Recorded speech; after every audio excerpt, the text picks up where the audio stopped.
Hey everybody, welcome back to the Fantasy Football Endgame. Week 1 is under wrap now. Finally got some regular season action, and it was an exciting week. Didn't let us down. A full slate is always fun, but there was a lot of high-scoring games here too. A lot of fantasy studs and not too many serious injuries, thankfully. But you always have some players that you want to add on the waiver wire, some guys that kind of stood out. Some replacements need to be made, so I'm going to help you with your Week 2, looking ahead to Week 2 edition of the waiver wire. So I'm going to give you my top 10 picks going forward. But before I get into those players, let me remind you, if you already saw our Panic Players video posted on Sunday night by Chris, let me remind you that, guys, we love doing the Start Sit show every Sunday morning. That's probably our favorite part of the week. But there's so many questions. We feel bad we can't get to all of them. So going forward, here's what we're going to do. We're going to have 2 different Start Sit shows, and one of them will be on Saturday night, 7 p.m. Eastern. Okay, that's open to anybody. But on Sunday morning, right before kickoff, right, we usually start an hour or 2 beforehand. We are going to do an exclusive members only Start Sit where you can get your question answered guaranteed. All it takes is a membership of the very low cost, $4.99 per month. Link in the description below. Go ahead and check out the details if you're interested. If not, no big deal. You can still get your question most likely answered by joining us on Saturday night, or join the Discord. Of course, we've talked about that all off season. We have people joining all the time to join the discussion, talk about game day, waiver wire, trades, anything you name it. We're here for you. That is our purpose, to help you win. That is our end game. All right, so enough of the chit chat. Let's get to the waiver wire. Here is my top 10 heading into week 2 of NFL action. So the number 1 pick is obviously going to be Elijah Mitchell. And so let me just start by saying, full confession, I was all aboard the Trey Sermon train here. I thought that he was the guy to target.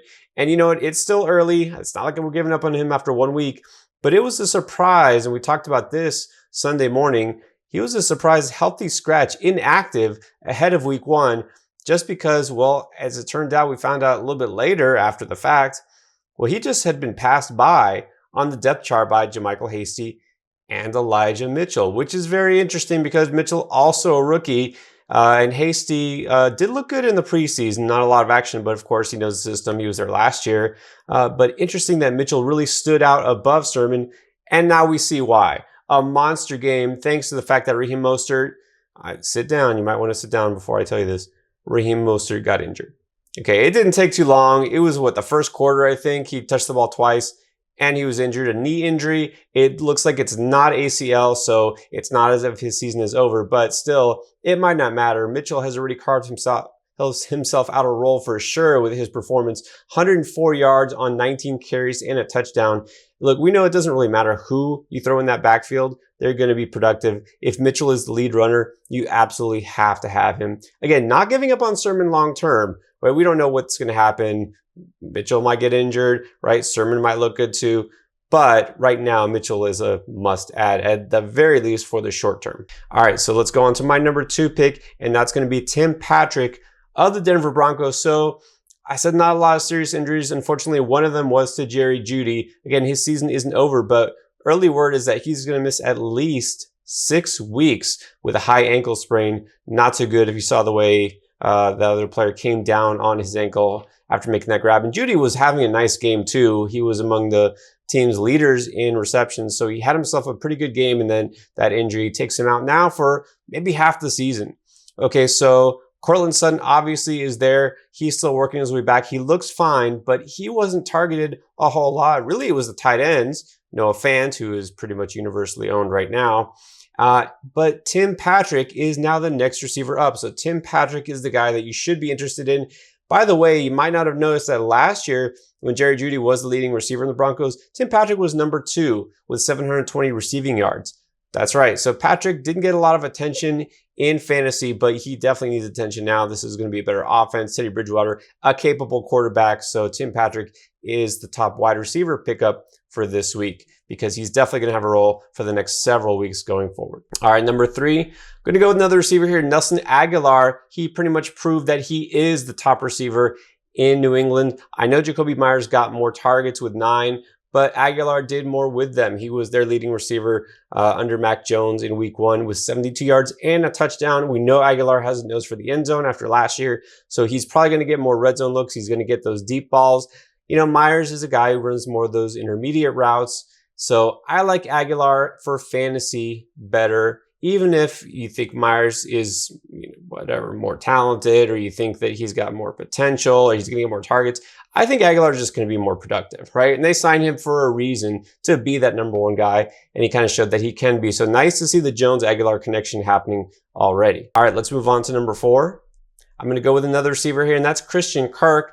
I'll admit I've given up on Christian Kirk for fantasy heading into this year just because the team signed AJ Green, who doesn't look like he has much left in the tank. They drafted Rondale Moore. Both guys were actually involved. In fact, AJ Green, for some reason, out-targeted Christian Kirk on the day, but he really didn't do much. And Christian Kirk, of course, had those 2 touchdowns, 70 yards all told. He's a big play threat. Look, he's done this before. It's just very sporadic with him, right? We never know. He'll have a boom game and then about 5 bust games in a row. Can he be more consistent this year? We will see, right? Maybe he just needed a little spark underneath him. Maybe this offense is going to take another step forward. It sure looked like it in week 1 against Tennessee. So anyways, Kirk is a guy to monitor. I'm not saying go all in on him just because, like I said, he's teased us before. But as of right now, he's definitely looking like a strong add. Moving on. Receiver number 4, that would be Sterling Shepard. So Shepard, again, a guy that kind of flies under the radar because he's not super exciting. He doesn't have blazing speed. He doesn't have super big size or anything like that. And he doesn't play on a great offense, to be honest. He's got Daniel Jones as his quarterback. But even with Daniel Jones, Shepard had himself a day, one of the top receivers of week 1, 113 yards and a touchdown. The Giants' leading receiver, Kenny Golladay, we told you to kind of fade him in the offseason. It doesn't mean just because Golladay was the top receiver when he left Detroit that he's going to be the top receiver in New York. Jones has that rapport with Shepard. Shepard is a quality player. So it looks like right now he's the #1 there. Again, the limitations of this passing offense itself, kind of limit Shepard's ceiling. But if he can do this against a really good defense in Denver, I imagine that he can do this again going forward. So I do like Shepard in PPR leagues especially. All right, time for another running back here, a guy that I've been praising all preseason long.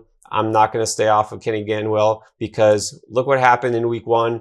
He had himself a touchdown early on, got called back by a penalty, illegal man downfield, one of those fluky things. And then he did it again later. He did score a touchdown. And this is somebody who I said would be involved as a pass catcher. He's a superior receiver to Miles Sanders, and that showed. And you know what? Boston Scott now is basically an afterthought. He's just depth there on the bench. His role does not exist because Gainwell has taken it. So he's already the RB2 on this offense, which looked pretty good so far. I know it's Atlanta, but still, it's a good start, promising start on this team that has a lot of young players and a new coach. And so I like Gainwell's role as a pass catcher that gives him a floor in PPR leagues. I like the fact that he's being used near the red zone. Look, he's a better interior runner possibly than Miles Sanders. That's not Sanders' forte. He likes to bounce it outside. He sometimes gets stuck between the tackles. Gainwell did get some goal line touches, short yardage looks, so maybe he's their red zone and goal line back too, which would be something. He's not a very big guy, but I do like what I see from Gainwell, how he's being used. So definitely somebody to keep an eye on right now because running backs are so hard to come by. All right, let's go to tight end. We have to have at least one tight end here, right? So Jared Cook was kind of ignored. He's not the shiny new toy anymore. He's 34 years old. He's a guy who's bounced around. He always kind of has disappointed based on what we expect from him. He's a good athlete, but he just never really seems to put it all together. Well, now he's got Justin Herbert at quarterback, and that connection has taken hold immediately. Herbert showed that he's not ready for any sort of a sophomore slump, going over 300 yards already in week 1. And so, of course, you got Keenan Allen, and then Mike Williams looked really good. The number 3 target on the day was Jared Cook, 8 targets. That's really encouraging to see. So the fact that Cook has been involved already means that he's a tight end that you maybe can depend on a weekly basis. I wouldn't say he's going to be someone you want to start every week. But again, Cook has been there, done that, and he is tied to a good quarterback. So I feel pretty confident that Cook is somebody that would draw interest if you're streaming tight ends. All right, and now let's go to Cedrick Wilson. The fact that Michael Gallup is going to be out for 3 to 5 weeks based on his injury. That means that Wilson slides into that wide receiver 3 role in Dallas. So, he's not going to ever be the guy, but still, this Dallas offense, you saw how often they passed the ball last week.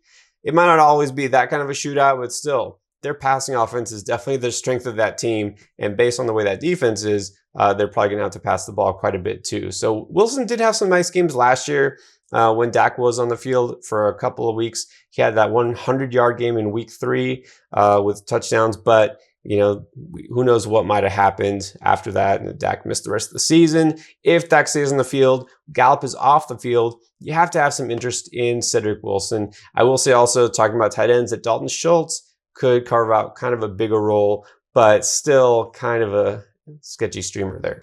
All right, and then don't often talk about quarterbacks in the waiver wire because a lot of times you really should stick with what you have, and you don't necessarily want to play the streaming quarterback game, but if you do, well, maybe Jameis Winston is still available in your league. He does seem to be available in quite a bit of public leagues. So Jameis Winston, you probably heard, had 5 touchdowns for himself in week 1.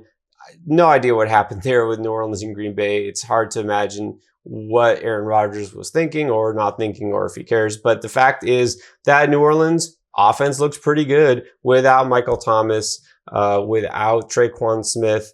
So the fact is that Winston looks much better. He was efficient. It's 5 touchdowns on 20 attempts. That's pretty hard to do. And most amazing is the fact he didn't even throw an interception. Yeah, that's right. Jameis Winston didn't throw an interception. He actually did, but it got called back by a penalty. But technically, he didn't throw an interception. So is he going to do this every week? No, probably not. But you know what? He actually went up against a decent Packers defense. Next week gets a little softer matchup with Carolina. So I feel like you can definitely roll him out there. Again, if you're playing the streaming quarterback game, Winston is definitely somebody to consider. Marquez Callaway kind of got shut down this week. I think he could emerge next week, but we'll see what happens. And then my last pick here, this is more of a stash, but you might have noticed also for New Orleans, Tony Jones is the RB2 there, and Latavius Murray gone to Baltimore. We'll see what happens with Murray. He might be somebody to consider next week, but as of right now, Tony Jones is the insurance policy, the backup to Alvin Kamara. That in itself holds value, but he was actually involved in this game. It wasn't just Kamara. Jones had 11 carries for 50 yards, so kind of continuing what he did in the preseason. I know the game script was very favorable, right? They're not always going to be winning by 5 touchdowns. But the fact that Jones, they feel comfortable giving him the ball and he was productive, that's a good sign. So I feel like Jones is a smart stash at this point if you have the room on your bench. All right, that's my top 10 waiver picks heading into week 2. If you have any more questions about guys you're considering, of course, you know where to go. You can leave a comment right here on this channel or join that Discord to talk about. And then don't forget, starting this weekend are 2 start sit shows. Don't forget to check the links for all those in the description below. All right, thanks for watching.